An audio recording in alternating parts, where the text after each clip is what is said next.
Max. No 0 for 6. How happy are you right now? I'm pretty happy, man.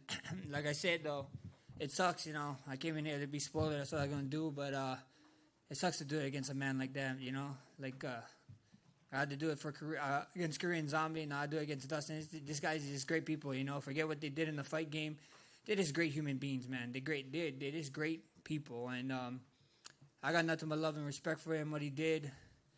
He is a BMF in every sense of the word, man. He was up 2-0. Done gave me the opportunity to get him back in the last fight. That's what BMFs do.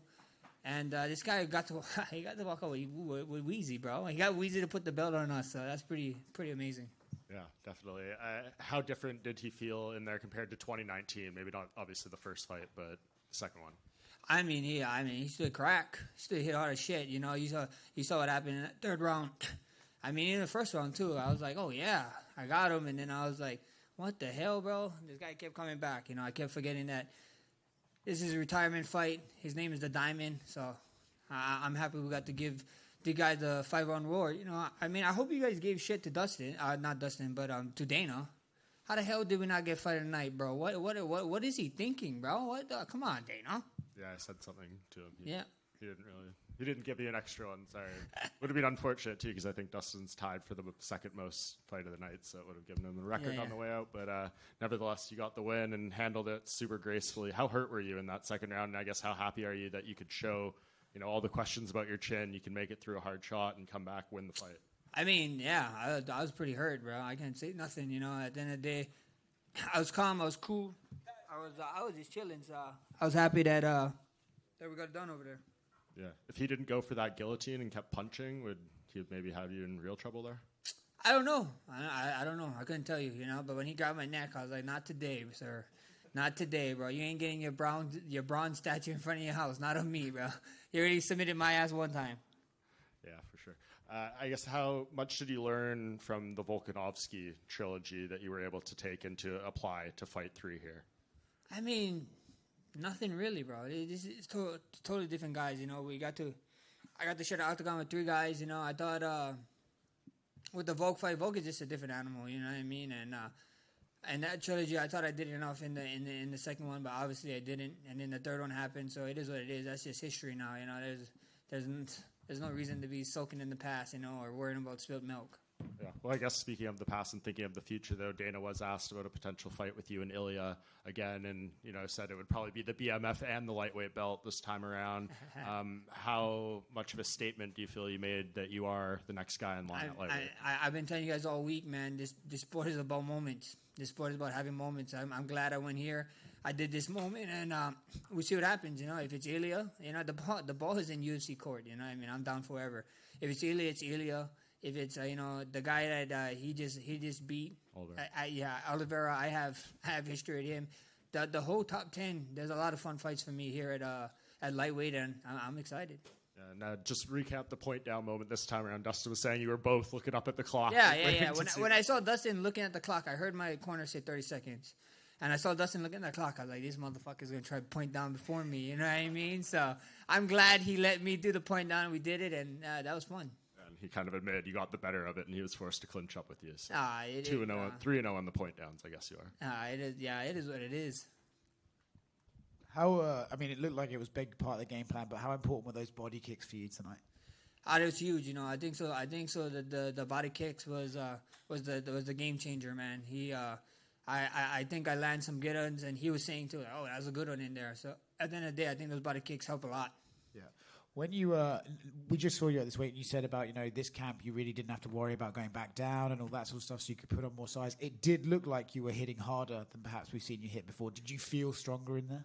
Oh, for sure, bro, for sure. After I hit him in the first round, I was like, oh my gosh, we might be out of here early. And then, and he reminded me, you know what I mean? He reminded me, I'm the Diamond. This is my retirement fight. I ain't going nowhere. So that guy is tough as nails, man. Yeah. When I remember in the lead up to the first fight with Ilya, he brought his own BMF belt and stuff like that. Now, after this point, do you think he's earned a BMF fight? Oh, for sure. At the end of the day, when the UFC didn't put it up, it is what it is. But it it just makes no sense what he's doing, walking around with it or whatever. You know, did you see Islam walking around with a champion belt after beating Volk 2 times? You know what I mean? Like, it is what it, like, the belt was on the line. Get over it, brother. You know, like, why you spend money on a damn fucking belt? You know, that's just crazy to me. I know you're rich now, but come on, that is a waste of money. When you point down to the ground and the other guy sort of it does end up engaging in the clinch, is part of you disappointed because they negate the moment, or do you think, well, I get it, I just landed about 5 punches on you? No, it happens. It happens, you know. I land a couple good shots. I mean, me and him was hitting each other with some great shots, you know what I mean? And I was just glad I got to get the better of him. I'm glad I didn't clinch, but the shoe's on the other foot, you know, who knows? Maybe I would have clinched, but at the end of the day, I just happy he obliged, and I got to get the best of him. Congrats, man. Max over here. Congrats on the victory. Obviously, your coaches have played such a big part in your life, even though they're pretty low-key. What's the biggest thing they've taught you outside of fighting? Just be a good person. Be a good person, you know, and they're great guys, you know what I mean? They keep me in check. I mean, I can't say enough nice things about them, you know. I love them. They look at me like I'm I'm their kid, you know.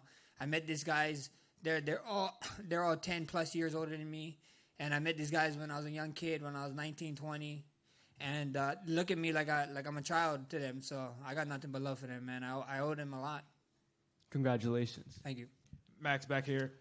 You know, you kind of embraced that villain role of, you know, being the spoiler on Dustin's homecoming, his retirement fight. But just talk about the atmosphere from this crowd that got behind their hometown kid, and how cool was that? I loved it, man. I loved it. I know I had to beg for the booze, and I'm glad I did. I'm glad I did. I'm glad I got it. You know, he deserves it.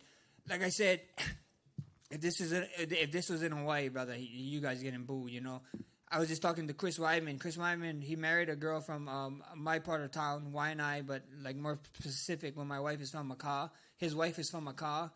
And I told Chris Weidman, if I ever fought you in Hawaii, they'll boo your ass. And he's like, my family probably boo my ass. So that's just how it is. You know, that's how it would go. Thanks, Max. Congrats.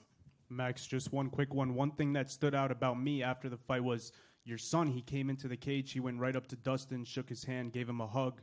Very respectful, man. Oh, yeah.